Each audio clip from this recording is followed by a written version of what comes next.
అదేనండి. నేటికి 10 డేస్ అయింది. శ్రీను గారు, నేను, పాప ఇద్దరం బయటే పడుకుంటున్నాం. ఆయనలో ఎట్లాంటి రియలైజేషన్ కూడా లేదండి. నన్ను రోడ్డు మీద పడుకుండబెట్టినా పర్వాలేదు.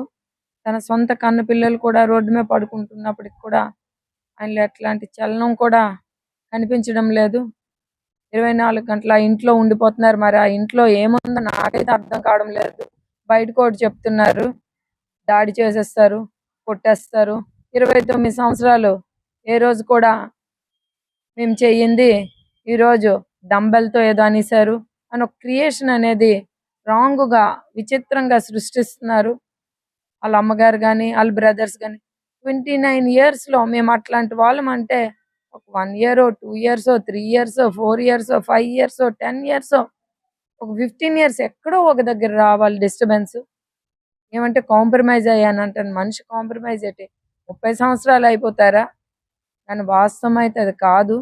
కేవలం ఆయనకొక ఎమ్మెల్సీ పదవొచ్చిన తర్వాత ఒక అహంకారం పెరిగిపోయింది. ఒక పోర్టు, ఫైనాన్స్ వచ్చిన తర్వాత ఒక తప్పుడు ఆలోచనలు పెరిగాయి.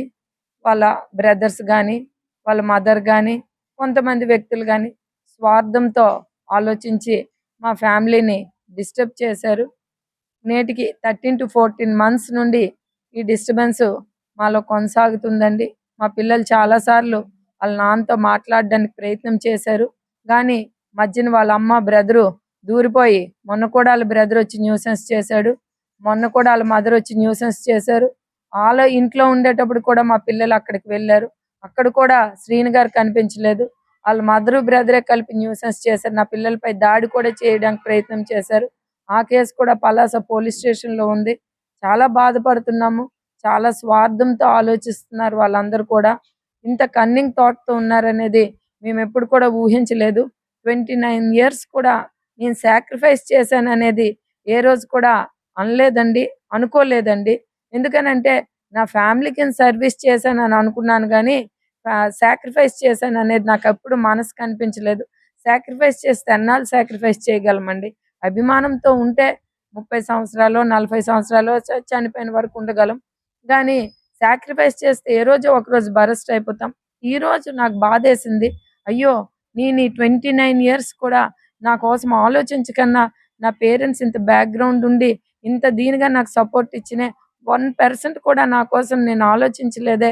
మొత్తం నేను సాక్రిఫైస్ చేశానని ఇప్పుడు నాకు ఈ 13, 14 మంత్స్ నుండి నేను ఒక అవగాహన లేని లేడీగా నేను నా 29 ఇయర్స్ లైఫ్‌ని నేను ఉన్నాననేది ఇప్పుడు నాకు మనసుకు బాధేస్తుందండి. ఎందుకంటే మీడియా ముందు గాని, దేని ముందు గాని రకరకాల స్టోరీసు శ్రీను గారు గాని, వాళ్ళ బ్రదరు, వాళ్ళ మదర్ ఎలాగైనా క్రియేట్ చేయొచ్చు. శ్రీను గారు క్రియేట్ చేస్తున్నారు. అది మాకు చాలా బాధేసిందండి. తన పిల్లల పట్ల గాని, నా పట్ల గాని ఒక రకమైన స్టోరీస్ క్రియేట్ చేస్తున్నారు. నా పిల్లలంట కారం పట్టుకొని, వెపన్స్ పట్టుకొనొచ్చారట. అది ఏ తండ్రైనా చెప్పుకుంటారంట అట్లాంటి మాటలు? నా పిల్లలొచ్చారా? మీడియా మొత్తం ఉంది రోడ్డు మీద. ఒక ఇన్నోసెంట్ అయిన పిల్లల మీద కూడా చెప్పేటప్పుడు, తన సొంత పిల్లల మీదే చెప్పేటప్పుడు, ఒక భార్య మీద చెప్పడా? ఇంకెన్నైనా చెప్తాడు. ఎన్ని అబద్ధాలైనా చెప్తాడు. చెప్పడానికి ఆయన సిద్ధమయ్యారండి. అయినప్పటికి కూడా నేనొక కమిట్మెంట్‌కొచ్చాను. నేనొక ఆలోచనకొచ్చాను. ఒక రాంగ్ మెసేజ్ అనేది పబ్లిక్‌లోకి తీసుకువెళ్తున్నారు. నేను ఆస్తులు అడుగుతున్నానని, నేను రాజకీయ లబ్ధి కోసమే ఇచ్చేసాననేది ఒక రాంగ్ వెర్షన్ అడుగుతున్నారు. చాలా మందికి తెలియని విషయం ఏంటంటే, ఇది రాజకీయ బ్యాక్‌గ్రౌండ్ అనేది నాది, నా తండ్రిది, నా తాతది, నాది. అది నేను త్యాగం చేశాననుకోలేదండి. ఫ్యామిలీలో ఎవరో ఒకళ్ళు వెళ్ళని ముందుకి అని చెప్పేసి నేను ఆలోచించాను. ఈరోజు శ్రీను గారు దాన్ని మిస్‌యూజ్ చేసి ఈరోజు కుటుంబాన్నే ఇబ్బంది పెట్టే పరిస్థితులొచ్చాయి.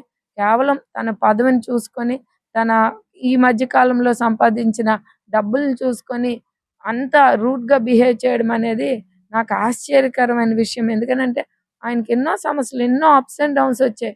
కానీ ఏ రోజు కూడా ఆయన ఇట్లాగా బిహేవ్ చేయడం అనేది నేనెప్పుడు చూడలేదు.